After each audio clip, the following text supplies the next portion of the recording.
The figure in dark robes.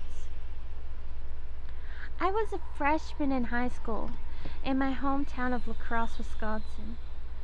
I was sleeping over at my friend Tom's house. We were watching a movie in his living room when he suddenly got a phone call. I watched as he listened to what was being said on the other line. I watched as the emotion poured over his face and threw the phone across the room. After moments of crying, he told me that the boy at my school had committed suicide. Now, I knew this boy only through seeing him in the halls. My friend Tom and I didn't go to the same school, but Tom had gone to middle school with this boy, and apparently Tom bullied him during those years. He wasn't proud of it, and to be honest, I was pretty surprised. He was a great guy. He had utter remorse. We decided to sneak out and go for a walk. The year was roughly 1990, maybe 1991. We were freshmen in high school. Now, sneaking out was nothing new. We always did it. At the same time, we weren't into drugs, alcohol, partying. We just liked the freedom of walking the street. Now, in retrospect, I do have to say that throughout this walk, things seemed off. There wasn't a car in sight. This was a suburb. Even walking through the town's main street was odd. There just weren't any cars. Odd. It was roughly after midnight. It was a weekend night. Where was everybody? Perhaps just a strange coincidence. Lastly, there was something in the air. Both Tom and I felt it. We even brought it up. It feels weird tonight. Yeah, in the air. The lights. So we decided to walk down a dead-end street. At the end of the street was a ditch with a simple up, down, and up trail that led to the street that I lived on. Simple enough. Keep in mind, as I get into the horrifying part of this story, that we were in the suburbs. These weren't old, creepy houses with strange individuals. And the trees were small. It wasn't a brand new development, but it wasn't that old either. So as Tom and I are walking down the street, we're looking down the road beneath our feet as we walk. I don't remember the exact conversation at this particular moment. Perhaps we were talking about the tragedy of the night. But it could have been easily about Star Wars. As we approached the dead end, which was a few houses away, Tom and I suddenly stopped. We did so at the same time without saying one word to each other. Our heads slowly turned towards each other, both sensing something. The hair on our arms and our backs of our necks standing high.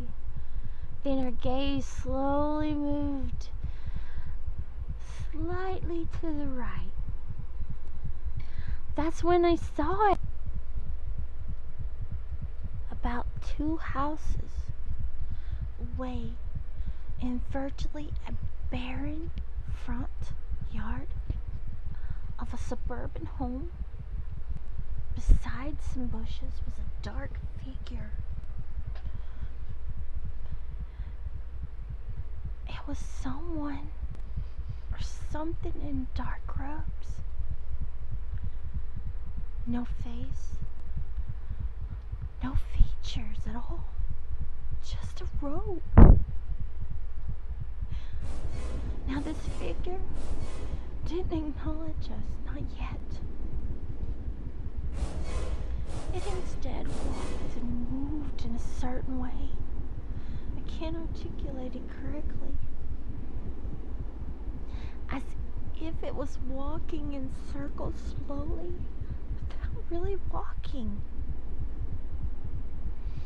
It held something that was blowing in the wind.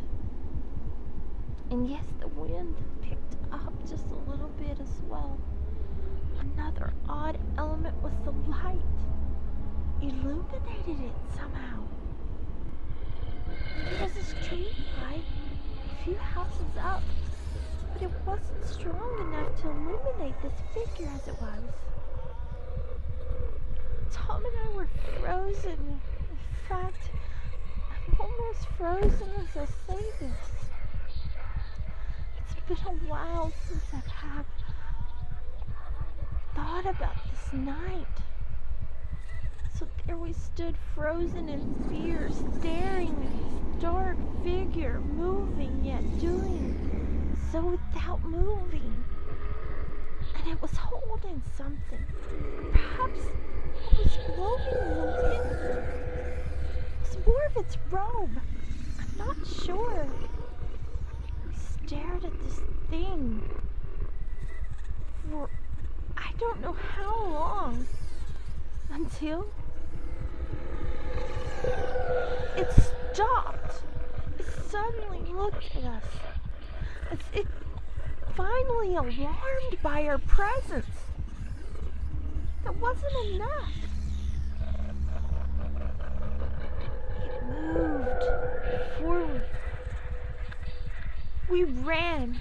We ran away fast as we could. We cut through the side street that led us to the parallel street straight towards my neighborhood. The street led up a slight hill, and as we rounded the corner and started up the hill in panic, we stopped.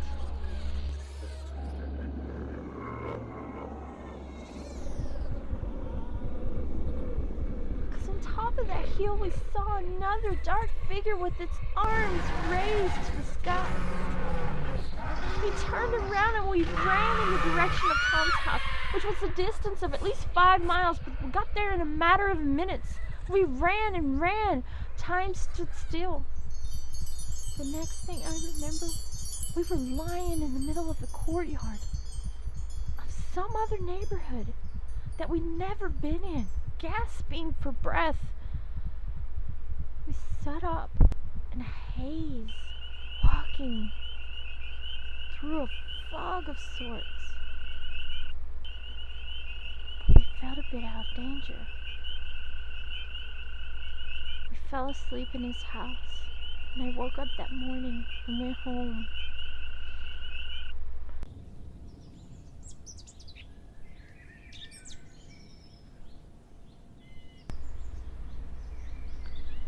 A few days later, I rode my bike to the location. I don't know why. I thought maybe it was shadow play.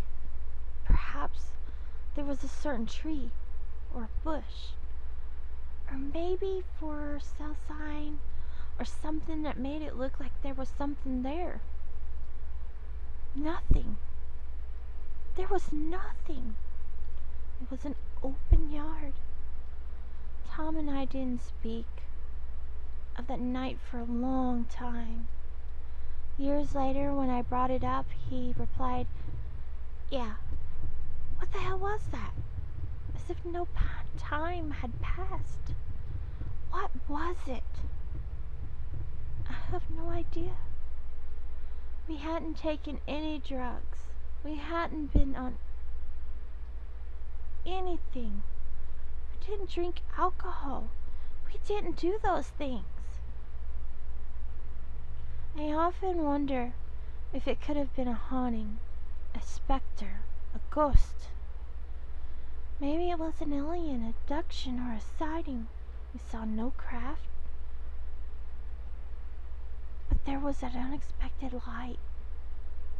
Or maybe it was some other kids messing with us. But how? How would they have known we were coming? How could they even be so prepared? I just don't know.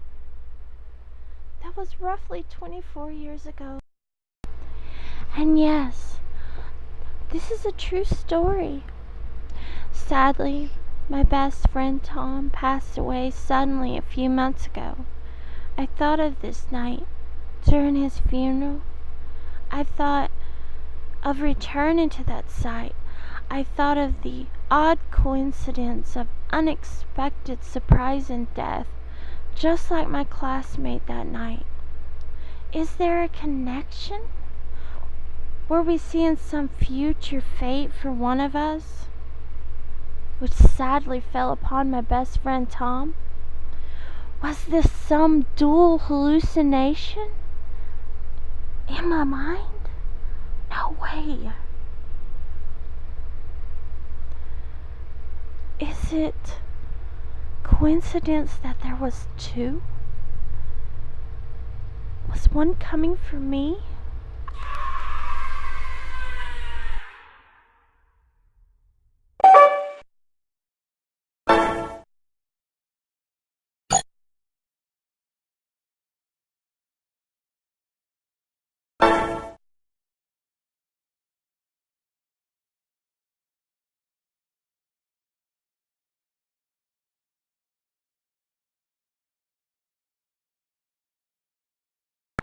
Your soul